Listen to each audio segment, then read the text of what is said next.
ये कहानी है उस रहस्य की जिसने एक छोटे से गांव के लड़के रोहन की पूरी जिंदगी बदल दी, और एक ऐसा नाम जो आज भी उस जंगल में गूंजता है, राक्ष भेड़िया।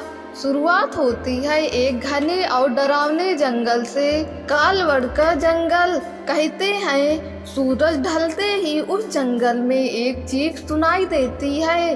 जानवर भी उस आवाज से कांप उठते हैं। गांव के लोग उसे राक्ष भेड़िया कहते हैं, एक ऐसा प्राणी जो इंसानों का भेष लेकर चलता है, लेकिन रात होते ही उसका असली रूप सामने आता है। रोहन एक 16 साल का साहसी लड़का जो हमेशा कहानियों को अफवाह मानता था। उसे विश्वास नहीं था कि कोई भेड़िया इंसानी शक्ल में रह सकता है, लेकिन एक दिन उसकी जिंदगी हमेशा के लिए बदल गई। उस रात गांव में एक अनजान मुसाफिर आया। लंबा कद, गहरी आंखें और अजीब सी मुस्कुराहट। उसने खुद को वीर बताया और कहा कि वो बस एक रात के लिए आश्रय चाहता है। रोहन के पिता ने उसे घर में जगह दे दी, लेकिन उस रात रोहन की नींद एक अजीब आवाज से खुली, जैसे कोई खरोंच रहा हो दीवारों को, जमीन को, और फिर एक तेज गंध खून की। सुबह होते ही गांव के मंदिर के पुजारी लापता थे। मंदिर के पीछे खून के निशान थे और वो उसी मुसाफिर की ओर जाते थे।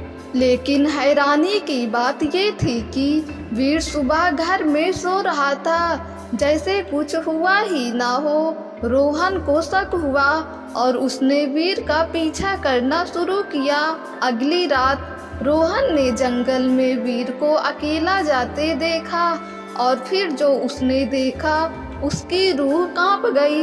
वीर की आंखें लाल हो गई थी, उसके दांत नुकीले हो गए और उसका शरीर वो इंसान का नहीं था, वो राक्ष भेड़िया था, इंसानी चमड़ी के नीचे छिपा एक खूनी दरिंदा। रोहन ने हिम्मत जुटाई और उसका सामना किया, लेकिन वीर ने जो राज खोला उसने कहानी को पूरी तरह पलट दिया। उसने कहा, मैं ही राक्ष नहीं हूँ रोहन, तुम भी आधे हो, तुम्हारे अंदर भी वही खून है।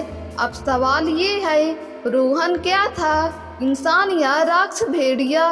क्योंकि वीर गायब हो गया, लेकिन गांव में अब भी चीखें दो जगहों से आने लगी, एक वीर की और दूसरी रोहन की। दोस्तों, अगर आपको ये कहानी पसंद आई हो तो हमारे YouTube चैनल को सब्सक्राइब करके बेल आइकन को क्लिक कर दें, ताकि वीडियो का नोटिफिकेशन सबसे पहले आप तक पहुँचे।